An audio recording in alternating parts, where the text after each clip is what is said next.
Peace, family. I'm doing this video in response to a question I was asked.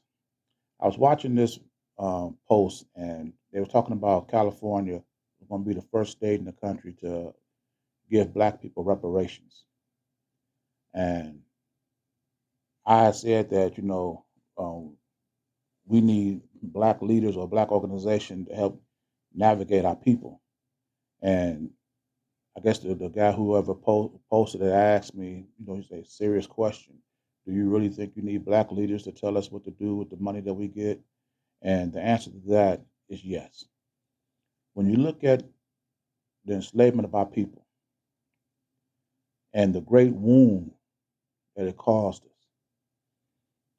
for 300 years, it built momentum, pushing us in a decline. We lost our language, our culture, our heritage, our spirituality.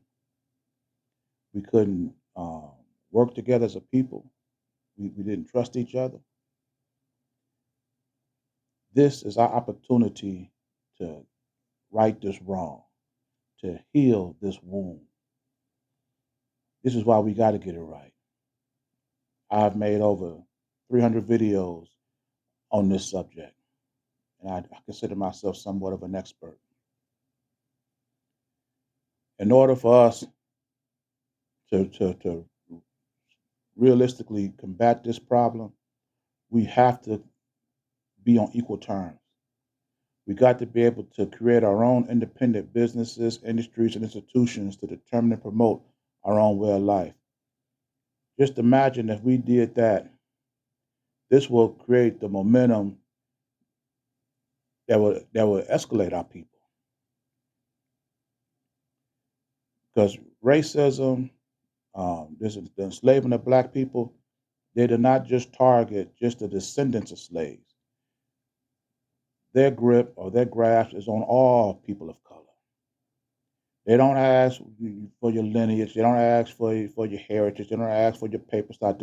If you Black in this country, you are susceptible to the racism in this country.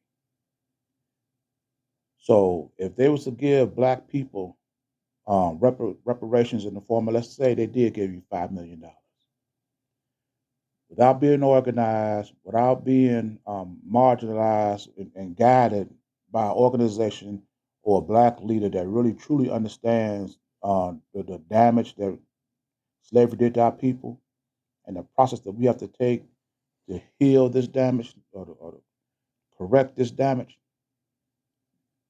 we're going to have all our people going in different directions, doing all their own thing, and then there won't be enough of us to come together to combat it. We'll be in the same situation.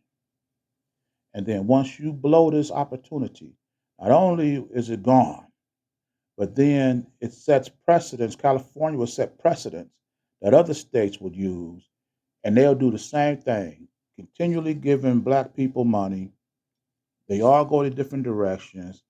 It's all going to be blown, be wasted, and you're going to be still right back in the same situation you were in before.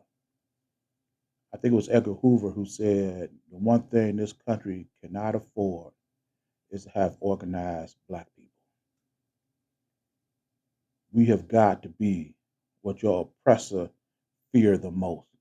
You cannot march and protest and want reparations in agreement with what your oppressor wants.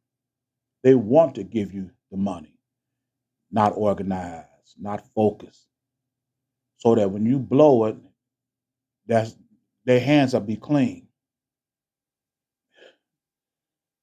Like I say, people, we have got to get this right.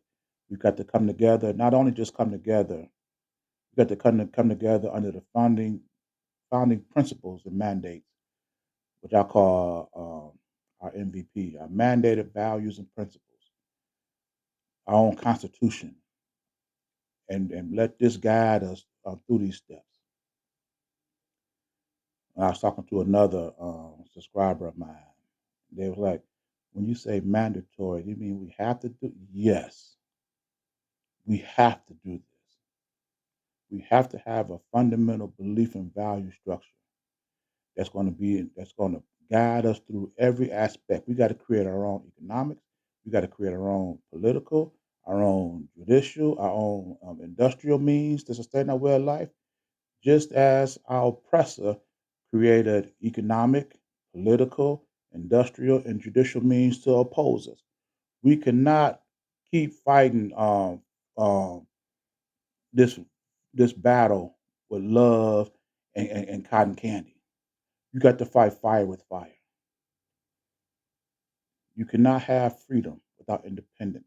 You cannot have freedom and the ability for you to pay for your home, provide for your family is all tied for you working and building and going to work for your oppressor. We have got to get this right.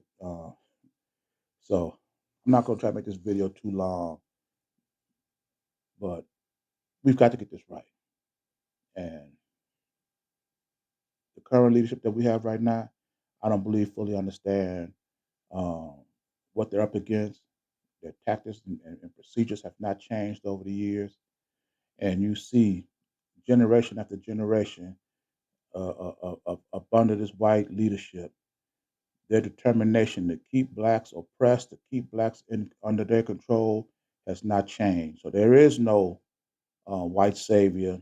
There is no generation of white people who's going to turn around and operate in opposition of their own essential needs. They're not going to politic. They're not going to judge. They're not going to rule in economic, political decisions that's going to increase the wealth and prosperity of black people while they get less. It's not going to happen.